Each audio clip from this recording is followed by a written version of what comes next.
Saludos desde la redacción de Euronews. El dominio total de Occidente en los asuntos mundiales está llegando a su fin. Lo dijo el presidente ruso Vladimir Putin en la conferencia anual del Club de Debate Valdai. En su intervención también descartó un posible ataque nuclear preventivo contra Ucrania u Occidente, aunque admitió que mientras existan las armas nucleares siempre existirá el peligro de su uso. Les damos otros detalles de su discurso en unos instantes. En nuestra página de Economía hoy echamos un vistazo a la nueva subida de tipos del Banco Central Europeo y les ofrecemos una entrevista de nuestra compañera Sasha Bakulina con la directora gerente del FMI. Mientras los ciudadanos europeos lidian con una inflación desatada, en buena medida por los precios disparados de la energía y los carburantes, las empresas petroleras hacen su agosto. Acabamos de conocer que la estadounidense ExxonMobil ha ganado más de 43.200 millones de enero a septiembre, lo que supone más de un 30% que en 2021. En el mismo periodo, la española Repsol ha aumentado sus beneficios más de un 66%. Al otro lado del Atlántico, hoy les hablamos de la lacra de las bandas en América Latina, que lejos de remediarse se está expandiendo. Narcotráfico, extorsión y violencia cotidiana que hacen que miles de personas abandonen sus países en busca de una vida mejor. Los más afectados, los países centroamericanos, Colombia, Venezuela, Ecuador y México. Y México es noticia hoy por haber legalizado en todo su territorio el matrimonio igualitario. Lo vemos a continuación. Antes, las noticias destacadas de este viernes 28 de octubre en titulares. La población de Bakhmut resiste la constante ofensiva del ejército ruso, mientras que las tropas ucranianas continúan su avance hacia Jersón. Corea del Norte lanza 2 misiles balísticos después de que Seúl y Washington hayan finalizado 12 días de maniobras conjuntas. El pájaro ha sido liberado. Elon Musk anuncia haber cerrado la compra de Twitter por $44.000 millones. La directora del FMI asegura que se espera que la mitad de los países de la eurozona experimenten al menos 2 trimestres de recesión técnica. Sin luz ni electricidad y bajo el constante ataque de las tropas rusas, los pocos ciudadanos que quedan en Bakhmut rechazan la idea de abandonar sus hogares. El ejército ruso llegó a Bakhmut hace meses con el objetivo de sacar ventaja a las tropas ucranianas en el Donbass y controlar Izium. Ahora Izium vuelve a estar en manos de Ucrania y esta continúa su avance hacia Jersón. Como respuesta, Moscú continúa centrando sus esfuerzos en esta zona y refuerza todos sus ataques con artillería y drones. Rusia ha lanzado más de 30 drones en los últimos 2 días, asegura el presidente de Ucrania, Volodymyr Zelensky. Los defensores de nuestro cielo impidieron que los buitres del enemigo se abrieran paso hacia el interior del país y derribaron 23 drones de fabricación iraní. Además, un misil aéreo guiado Kh-59, 2 helicópteros de ataque Ka-52 y otro avión de ataque Su-25 fueron convertidos en chatarra. En total, durante este periodo, Rusia ha realizado 4.500 ataques con misiles y más de 8.000 incursiones aéreas. Pero estamos luchando, derribaremos más. Sin embargo, los ataques con drones ya han dejado la región de Kiev con un déficit del 30% de su capacidad de generar energía. Además, las autoridades ucranianas han encontrado una fosa común con al menos 17 cuerpos de soldados y civiles en la región de Kharkov. El gobierno ucraniano ha informado de que ya han sido exhumados 1 millar de cadáveres en los territorios recuperados en el este de Kharkov y en el norte de Donetsk.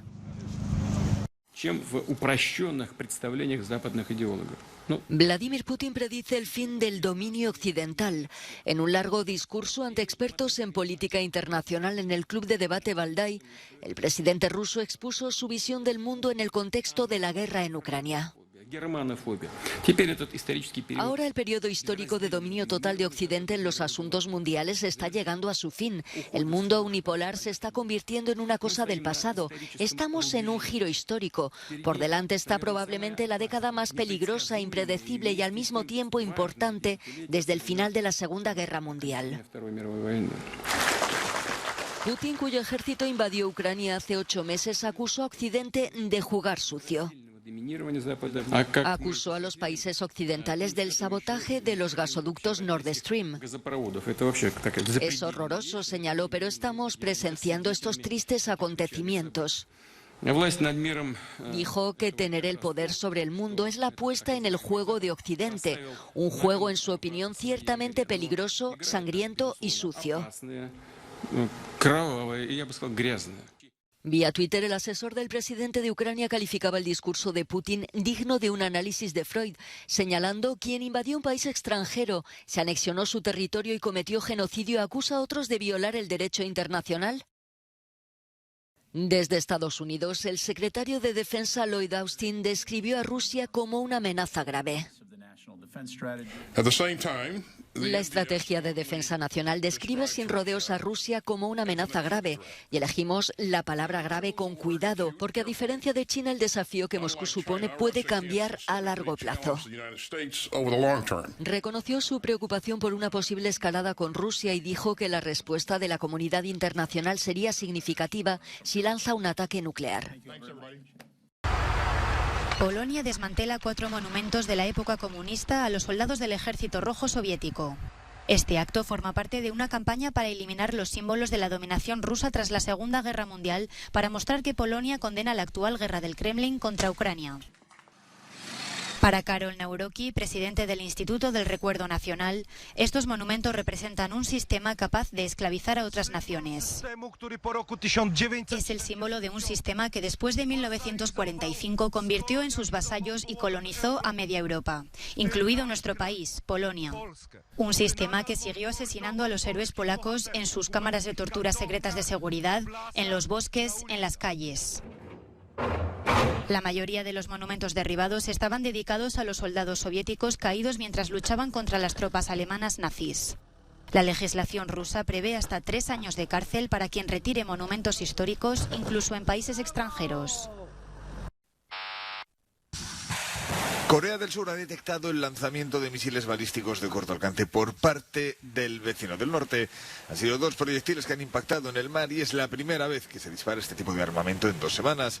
El suceso se ha producido después de que Estados Unidos y Seúl finalizaran unas maniobras militares de 12 días consideradas por Pyongyang como una práctica para lanzar un ataque, algo que niegan los primeros. Corea del Sur asegura que ha reforzado la vigilancia y colaboró de forma estrecha con Washington, que ha advertido de que el uso de cualquier tipo de arma nuclear supondría el fin de ese régimen. Las protestas en Irán recobran fuerza. La ciudad de Mahabad, de mayoría kurda y al noroeste del país, es un buen ejemplo. Cientos de jóvenes han salido a las calles tras el asesinato de un hombre kurdo a manos de las fuerzas de seguridad el miércoles. Decenas de ciudades también han sido escenario de concentraciones similares. La ONU pide una investigación independiente sobre la muerte de Mahsa Amini y otras violaciones de los derechos humanos. Hemos recibido una serie de informes sobre varias otras niñas y mujeres, y de hecho niños que han sido asesinados por las autoridades estatales. Tenemos una cifra de al menos 27 niños que han sido asesinados por las autoridades estatales desde que comenzaron estas protestas. Y la cifra global es de un mínimo de 250 personas que han sido asesinadas por el Estado desde que comenzó la oleada de estas protestas el 16 de septiembre. Las autoridades iraníes lo enfocan como un problema de orden público y están reprimiendo con dureza las protestas. Incluso han relacionado las concentraciones con un ataque a una mezquita que ha dejado 15 peregrinos muertos y hasta 30 heridos. Elon Musk anuncia la toma de control de Twitter. El propietario de Tesla, fiel a su estilo estrambótico, lo ha hecho utilizando la propia red social en la que ha tuiteado: "El pájaro ha sido liberado". Musk ha cerrado la adquisición por $44.000 millones, 7 meses después de haber acordado su compra y haber intentado durante ese tiempo cancelar el acuerdo. De hecho, tenía hasta este mismo viernes para culminar el proceso si quería evitar los tribunales por no honorar el acuerdo alcanzado. En un comunicado, el millonario procedente de Sudáfrica ha explicado que la razón por la que adquiere Twitter es porque es importante para el futuro de la civilización contar con un lugar común en el mundo digital en el que se pueda debatir de manera saludable y sin recurrir a la violencia. Sin embargo, existe mucho recelo sobre los cambios que implementará en la red social, criticada a menudo por su uso para promulgar noticias falsas o proferir ataques e insultos amparándose en el anonimato. De momento, ha despedido a parte de la cúpula directiva de la red social.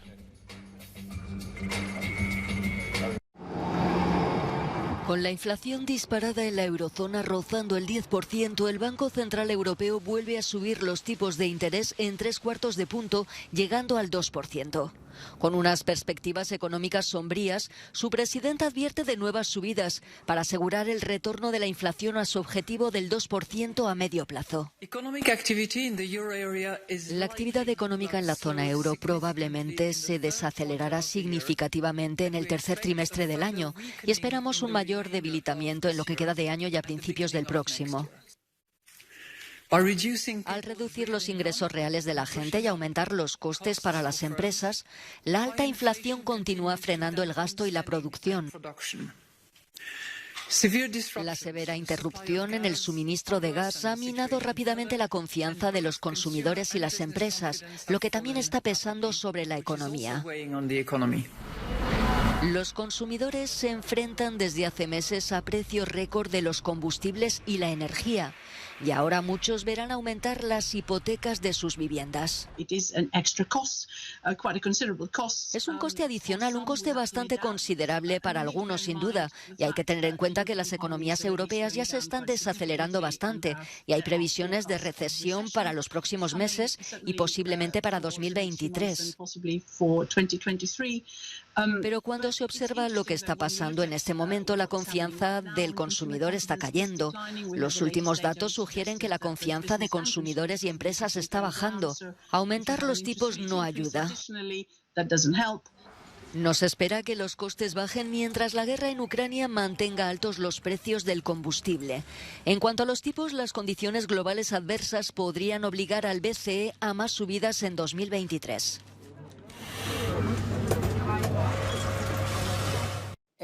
Una nueva recesión se acerca a Europa, ha asegurado la directora gerente del Fondo Monetario Internacional, Kristalina Georgieva, a Euronews.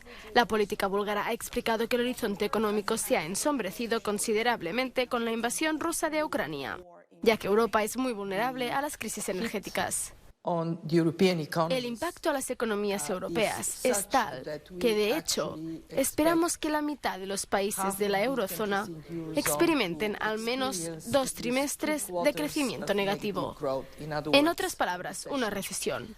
Para que se hagan una idea de lo importante que es el impacto para Europa, nuestras proyecciones antes de la pandemia y nuestras proyecciones actuales difieren en $500 millones. En otras palabras, la pérdida para los europeos es bastante dramática.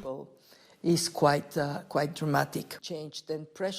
a pesar de los esfuerzos de los políticos para aliviar la situación a hogares y empresas, Georgieva teme que no sea suficiente para frenar la crisis.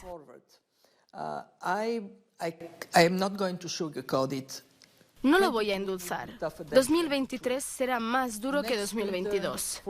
El próximo invierno para Europa puede ser incluso más duro que este invierno. ¿Por qué? Porque los responsables políticos europeos han actuado muy rápido para llenar los depósitos de gas. Pero si las condiciones se mantienen como están, con Rusia sin suministrar gas a Europa, ¿cómo se van a llenar los almacenes de gas el año que viene?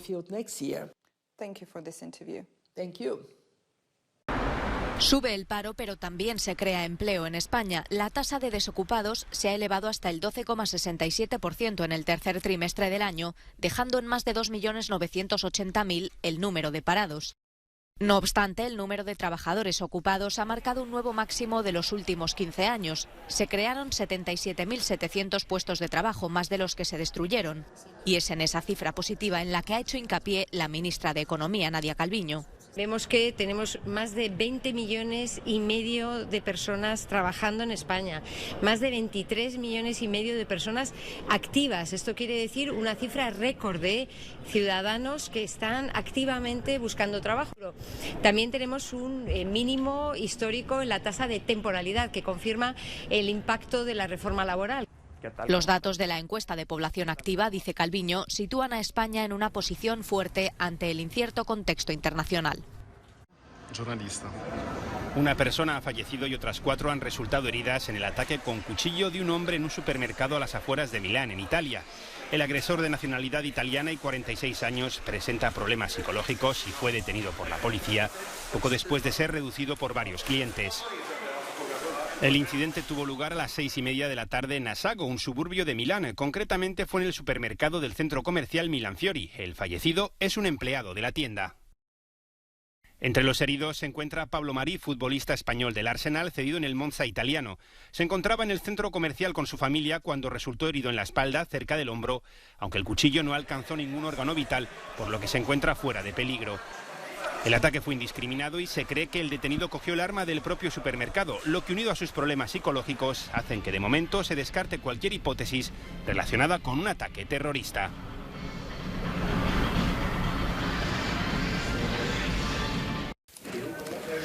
Final de la campaña en Brasil y cuenta atrás para las polarizadas elecciones presidenciales del domingo. En el último día de mítines autorizados, el candidato favorito en las encuestas, Lula da Silva, optó por dar entrevistas y enviar una misiva abierta. Se llama Carta para el Brasil de Mañana. En ella asume el compromiso, en caso de victoria, de crear un gobierno que reúna responsabilidad fiscal, responsabilidad social y desarrollo sostenible. Jair Bolsonaro ha estado en Río de Janeiro y ha aprovechado para preguntarle a la multitud si pretendía volver al pasado o continuar por el camino de la paz y el trabajo. Lo cierto es que los números no van en la dirección del actual presidente de extrema derecha. El último sondeo del Instituto Datafolla da un 53% de los votos a Lula y un 47% a su rival, lo que con un margen de error del 2% descarta aparentemente un escenario de empate técnico. Pero Bolsonaro recuerda que en la primera vuelta las previsiones le situaban lejos del resultado, que obtendría un 43% frente al 48% de Lula. De hecho, con este escrutinio más favorable de lo esperado, incluso sus críticas y amenazas sobre el sistema de voto electrónico parecen haber sido mitigadas. Este viernes está previsto un debate entre los dos candidatos, la última oportunidad de ganar respaldo antes de los comicios. Los brasileños pueden seguir los resultados en tiempo real en la página web del Tribunal Superior Electoral en un domingo que marca la elección entre dos caminos completamente antagónicos para dirigir el país. El matrimonio igualitario ya es legal en todo México. Tamaulipas, en el noroeste, ha aprobado esta semana esta medida, siendo el último estado del país donde aún no era legal. Los legisladores de este estado fronterizo participaron en una votación que contó con los cantos y gritos de los grupos a favor y en contra de esta reforma del Código Constitucional. La aprobación del matrimonio entre personas del mismo sexo comenzó en el país en 2010, siendo Ciudad de México el primer estado que aceptó esta ley. En los últimos meses el avance por el matrimonio igualitario había crecido. Este año 7 estados aprobaron esta medida, 3 de ellos en las últimas 2 semanas. Denise Mercado Palacios, activista de los derechos LGBT, admite que aunque Tamaulipas sea el último en aprobar esta normativa, sigue siendo una buena noticia. Estoy feliz, estamos por fin celebrando lo que es el amor, lo que son nuestros derechos. Al fin estamos del lado correcto de la historia. Es una pena que Tamaulipas haya quedado en el último lugar prácticamente de esta votación. Sin embargo, estamos felices porque ya se logró. El dictamen del Congreso local fue avalado con 23 votos a favor, 12 en contra y una abstención. Con esto, México pasa a la lista de países de Latinoamérica que aprueba el matrimonio igualitario, como Argentina, Brasil, Colombia, Costa Rica, Ecuador, Cuba y Uruguay.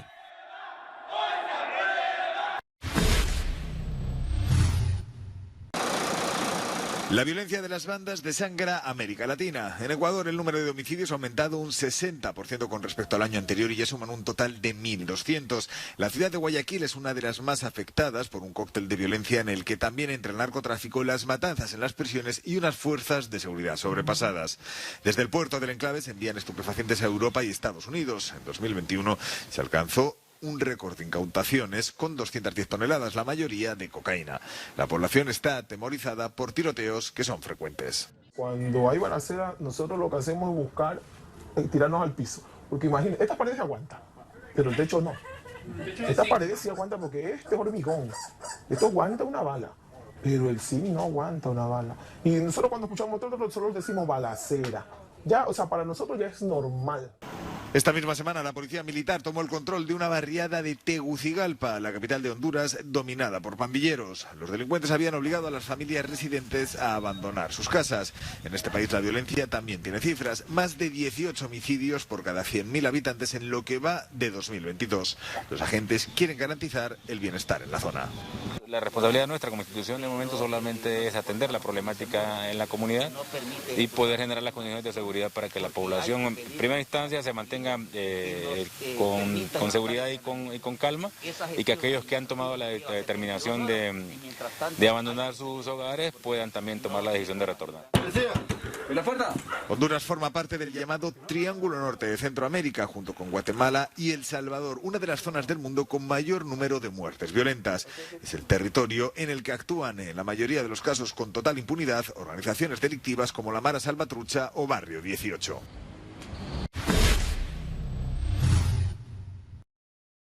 Era el maestro del arte abstracto. El pintor francés Pierre Soulages ha fallecido a los 102 años. Conocido por sus lienzos que exploran los diferentes usos del color negro, Soulages era una de las principales figuras del arte contemporáneo en Francia y en el mundo entero.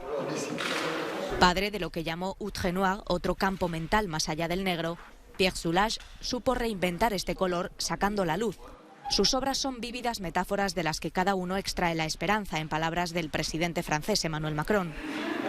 Durante más de 75 años se abrió camino obteniendo el reconocimiento de las instituciones culturales y del mercado del arte, lo que le convirtió en uno de los artistas franceses más cotizados en vida. Sus 100 vidrieras negras iluminan la abadía de Saint-Foy-en-Conques desde el año 94. El Museo del Louvre le dedicó un homenaje en 2019 en vísperas de su centenario, un privilegio al que hasta entonces solo habían accedido Picasso y Chagall. 3 de las obras que se expusieron las había pintado ese mismo año, muestra de su trabajo hasta el final. Hasta aquí este Euronews hoy. Gracias por su compañía. Recuerden que pueden seguir con nosotros toda la actualidad a través de nuestro canal de televisión Euronews, de nuestra página web y, por supuesto, de las redes sociales. Terminamos la semana con imágenes que nos llegan desde París. Imágenes de la evacuación de un campamento donde malvivían casi 1000 inmigrantes. Entre ellos, muchas familias con niños pequeños. Volvemos el lunes. Feliz fin de semana.